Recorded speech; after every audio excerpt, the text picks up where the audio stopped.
disappointment? Play my EP playlist. All the songs that I want to inspire me for my EP. My name is Kemi Adegoroye, and I am a singer, songwriter, actor, writer, producer. I'm very excited to be recording my first original single. The song is called The Man Who Stole the Moon, and it's inspired by Despicable Me, the movie. The main character, Gru, he says to his minions that he wants to be known as the man who stole the moon.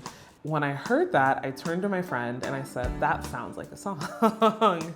And I went to the piano and wrote 2/3 of the song in that moment, which was very surprising because I hadn't written a song in about a decade. I used to fill those old black and white composition notebooks, fill them with songs.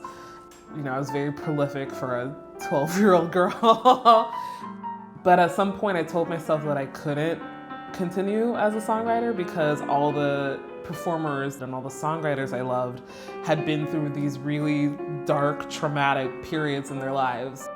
I was like, well, I can't be a good songwriter then if that's the case. I was this kid that had grown up in the suburbs with a very functional family, and so I didn't write a song for a decade, and then was inspired to write this song. And I realized no one had told me that I couldn't qualify as a songwriter. I had told myself that, and it wasn't true. 2, 3, 4, I woke up in the middle of the night. I love this song a lot because you literally have a woman singing about how her man left her and he took the moon out of the sky and took birds and flowers and music, and no one can physically take those things that we know of.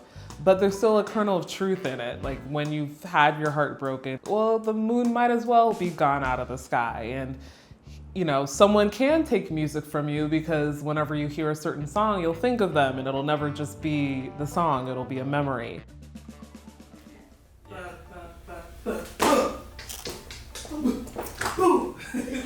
I got a chance to work with Guffey, who's a very good friend of mine, and she was one of the first people I played a bunch of my songs for, and I said, oh, I'd love to record these someday.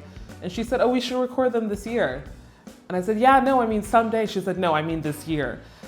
And I let her know what my influences are, you know, Lawrence the Band, Shoshana Bean, Motown, etc. And she took all of that and built an arrangement around the skeleton that I had put together. So it's a very full sound, a very big sound. And we got to record at Crescendo Studios, which is one of my favorite places to play around in. They're great people and it's a beautiful space. And it was one of the first times in 6 years I had heard this song that was so close to me outside of my body. So yeah, it was a great day. For a very long time, possibly my whole life, I have had ideas and put them on the back burner.